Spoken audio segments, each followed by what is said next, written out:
मैं पंचकुला वासियों को बहुत पंचकुला वासियों को आभारी हूँ कि जिन्होंने पंचकुला के हर गांव से, कॉलोनी से और हर सेक्टर से, हर वार्ड से और हर सभी सोसाइटियों ने, धार्मिक संस्थाओं ने और सभी लोगों ने इस चुनाव को अपने बलबूते पे लड़ा है। और मैं तो चुनाव देख रहा था, लड़ाई वो लड़ रहे थे और भारतीय जनता पार्टी का कमल हर वार्ड में जिताकर 1 से 16 तक आया।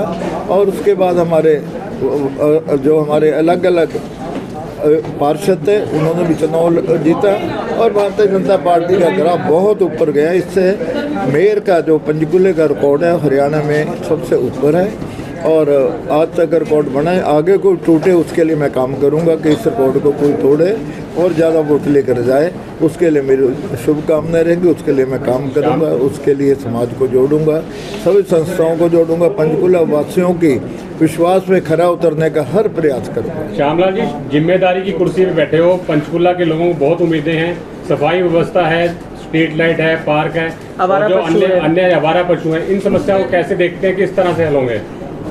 पंचकुला की समस्याएं नई किस्म की भी हैं, पुरानी भी हैं, सभी समस्याओं का समाधान आज मैं पहली बार बैठा हूँ कि आज के बाद अभी हम सभी अधिकारियों को बुलाकर मीटिंग करके सारे पंचकुला को जोन वाइज बांट के जहाँ जो समस्या है अपने मैंने पार्षदों से बात की है, ये 4-5 की वहाँ अपनी एक कमेटी बनाए हर वार्ड के अंदर और जो जो वहाँ की समस्याएं सारी नोट करके लाए। जो छोटी मोटी समस्याएं वो तो हम 1 महीने के अंदर दूर कर देंगे, जो उससे थोड़ी ज़्यादा है वो 100 दिन के अंदर दूर करेंगे। जो बड़े प्रोजेक्ट आने हैं पिछले कामों को पूरा करके आगे के प्रोजेक्टों के एस्टीमेट बनवाने के लिए हम अपने स्टाफ को और हमारी जो सभा सोसाइटियों से, सेक्टरों से, वार्डों से जो आएगा वो तो हम करेंगे।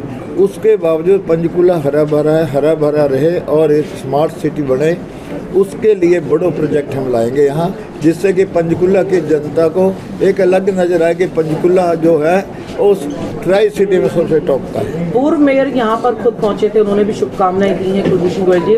और आज जिस तरीके से जो भाजपा का विकास कार्य पिछले दिनों रहा है उसकी वजह से एक प्रचंड जीत भी जो है इन चुनाव में हुई, लेकिन कांग्रेस द्वारा इस पूरे चुनाव प्रचार के दौरान एक मुद्दे को बार बार उठाया गया, सड़कों को लेकर, क्योंकि और कोई मुद्दा उन्हें मिला नहीं था, एक भ्रष्टाचार का और एक सड़कों को लेकर। तो इन दोनों मुद्दों पे क्या कहना चाहेंगे, क्योंकि आप खुद एक इंजीनियर हैं? हम हमारे यहाँ पे एस्टीमेट पास हो चुके हैं, टेंडर अभी आके आपको 1 हफ्ते के 10 दिन के अंदर दिखाई देगा कि पंचकुले के हम कितने सेक्टरों के टेंडर लगा रहे हैं और जो उसके अंदर काम क्या है वो भी हम बार से पहले कई सेक्टरों को शुरू करेंगे। हमने कर भी दिया, 14 सेक्टर में काम चल रहा है, जाकर देख लो। चुनाव जीतने के बाद हमारे पास जो टेंडर था उसी दिन अगले दिन हमने काम शुरू करवा दिया। सफाई व्यवस्था जो कुछ हमारी रुकावट आ गई थी, आप सेक्टरों से अभी शिकायत किसी की नहीं है। अगर छोटी मोटी कमी है वो आपको बताया कि 1 महीने में सारी हम पूरी करेंगे और उसको हम पूरा करके लोगों को एक बदलाव नजर आए उसके लिए काम करेंगे। एक जो घोटाला हुआ था 160 करोड़, उसको लेकर भी जनता की उम्मीद है कि नए मेयर हैं और जो भी आरोपी अधिकारी हैं या उनके ऊपर खिलाफ सख्त एक्शन लिया जाएगा, ट्रांसपेरेंसी काम किया जाएगा, उनको जग जाहिर किया जाएगा कि किन किन किस में मिली भगत है।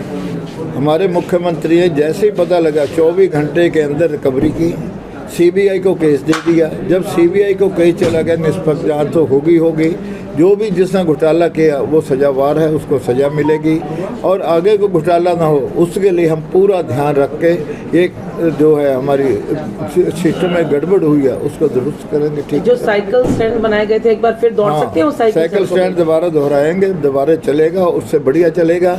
और क्योंकि बाहर भी देशों में ये ऐसे स्टैंड सभी देशों में है, तो पंचकुला में भी हमने सबसे पहले शुरू किया था और उसके बाद बीच में धीमी रफ्तार हुई, उसको हम दुरुस्त करेंगे और नए तरह के।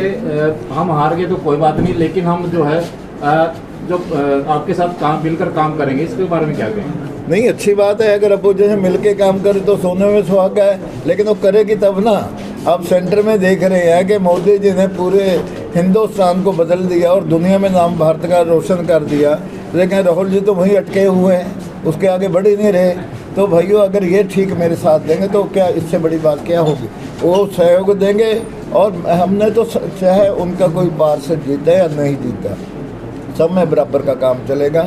हमारी यही नीति है। हमारे मुख्यमंत्री नायब सैनी जी ने और मनोहर लाल जी ने चौतरफा विकास किया। 90 की 90 विधानसभा के अंदर विकास हुआ है। उन्होंने यही नहीं देखा मेरे MLA जीता या हारा है। उन्होंने 90 की जनता तो है, जनता ने जनता की भलाई के लिए हम तो है, ना कि एक चुनाव प्रतिक्रिया पूरी होगी उसके बाद सारी जनता हमारी है, हम जनता के हैं, उसके लिए काम करेंगे। मेयर साहब, पिछली बार देखा गया था डिप्टी मेयर और मेयर की वो कुर्सी जो है खाली रही थी। इस बार कैसे आप कितनी जल्दी कर दोगे? ये संगठन का मामला है, ये तो जो ऊपर से आदेश होगा उसके हिसाब से हो जाएगा, इसमें कोई बात ही नहीं। अगर उन्होंने जल्दी कहेंगे जल्दी हो जाएगा, लेट कहेंगे लेट, ये तो ऊपर का वो है। क्योंकि ये जब पोस्टें हैं, ये पोस्टें उस टाइम अगर नहीं भरेगी कोई कारण होगा, अगर इस बार जल्दी भरे जाएंगे उसका भी कारण होगा। जैसे आएगा आपके पास खबर पहुंच जाएगी। तो इसमें तो कोई नहीं कि हम सभी पार्षद एकजुट हैं और उनके एक एक वार्ड के अंदर चाहे अपोजिशन का भी है पूरा काम होगा। और हमारे जो पार्षद जीत कर आए वो लगे हुए काम करवा रहे हैं। सफाई व्यवस्था उन्होंने ठीक बहुत हद तक करवा दी। जो बची है हम 1 हफ्ते 10 दिन में उसकी करवट बदलेगी और डंप कहीं नज़र नहीं आएगा। और जो ज़्यादा दिक्कत जहाँ पे है वहाँ एकदम मशीनें लगा के हम साफ कराएंगे। ठीक है, थैंक यू। Thank you.